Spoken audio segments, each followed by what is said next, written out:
ఈరోజు మనము ఫారెస్ట్లో ఏమైతే స్నేర్స్ అంటే ఉచ్చలు ట్రాప్స్ అడవి జంతువులు చంపడం పెడతారో దానికి సంబంధించి మన watchers animal trackers base camp helpers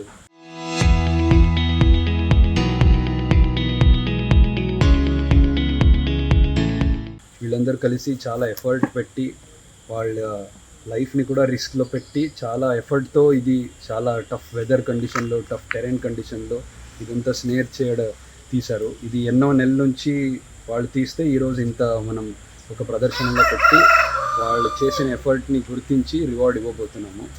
so వీళ్ళందరూ మన watchers helpers base camp helpers and animal trackers and my range officer FRO Maredumilli వీళ్ళందరి కంబైన్డ్ ఎఫర్ట్ వల్ల ఈరోజు మనం ఇంత ఉచ్చల్ని తీయగలిగాము. సో దీనివల్ల ఎంతో వైల్డ్ లైఫ్ అనేది అడవి జంతువుల ప్రాణం అనేది మనం రక్షించామని చెప్పుకోగలము. సో దీనికి ఏమైనా క్రెడిట్స్ ఉంటే అది వీళ్ళు చేసిన ఎఫర్ట్ వల్లే ఇదంతా అయింది. సో వచ్చే రోజులు కూడా వాళ్ళు ఇంకా ఎక్కువ తీస్తారు, ఇంకా ఎక్స్ట్రా ఎఫర్ట్ పెట్టి వాళ్ళ సేఫ్టీని కూడా వాళ్ళు గమనించుకొని చేస్తారని నేను చెప్పబోతున్నాను. అట్ సేమ్ టైం ఎవరైనా చూస్తున్న వాళ్ళు ఎవరైనా ఆడియన్స్కి మనం తరఫు నుంచి ఫారెస్ట్ డిపార్ట్మెంట్ నుంచి తరఫు నుంచి మెసేజ్ ఏంటంటే, సో ఇప్పుడు మారేడుమిల్లి అనేది ఒక పాపులర్ టూరిస్ట్ డెస్టినేషన్గా మారింది.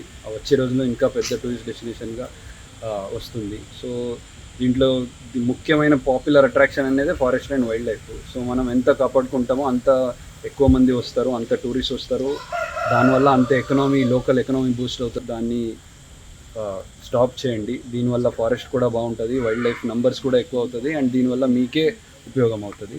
ఇప్పుడు ఓన్లీ ఉద్యోగమే ఇది, ఫారెస్ట్ని పెట్రోల్ చేస్తారు మోస్ట్. ఇప్పుడు వర్షం కాకుండా ఎండ కాకుండా ఈరోజు మనం చూస్తున్నాం ఎంత ఎండ ఉందని. సో ఈ హ్యూమిడిటీ అండ్ హీట్ వల్ల 44-45 డిగ్రీ దాకా కూడా టెంపరేచర్ ఉంది. అదేమీ లెక్కించుకోకుండా వాళ్ళు చాలా టఫ్ కండిషన్స్లో డే నైట్ కలిసి ఇదంతా తీశారు. సో వీళ్ళది only duties forest protection, patrolling and ఈ స్నేర్స్ని ట్రాప్స్ని తీయడము. అండ్ చాలా రిమోట్ ఇన్సైడ్ డీప్ ఫారెస్ట్లో కూడా వీళ్ళు ఉంటున్నారు ఆ బేస్ క్యాంప్స్లో. సో ఇది Papikonda national park and reserve forest. ఇప్పుడు మనం రోడ్లో వెళ్తున్నప్పుడు లెఫ్ట్ రైట్ ఉండేదంతా reserve forest, direct national park లేదు. నేషనల్ పార్క్ ఇంకొంచెం లోపల వెళ్ళాలి, కానీ వీళ్ళు కవర్ చేసే ఏరియాలో నేషనల్ పార్క్ కూడా వస్తుంది. సో వీళ్ళు ఎప్పటి నుంచో అపాయింట్ అయి ఉన్నారు, కొంతమంది 10-12 ఇయర్స్ నుంచి కూడా డిపార్ట్మెంట్లో పనిచేస్తున్నారు. జాగ్రత్తగా ఉండమని మనం చెప్పము, వాళ్ళకి హెచ్చరిక అనేది ఉంటుంది. చేస్తున్నప్పుడు దొరికిపోతే ఆబ్వియస్లీ చట్టపరంగా ఇంప్రిజన్మెంట్ అయినా ఫైన్ అయినా అదైతే ఉంటుంది. కానీ ఆ లెవెల్కి మనం రీచ్ అవ్వకూడదు. అది చేయకుండా ఉంటే ఇంకా మంచిది, ఇక్కడున్న లోకల్ ప్రజలకు మంచిది, మన స్టాఫ్కు మంచిది, and at same time wild life and forest కూడా మంచిది.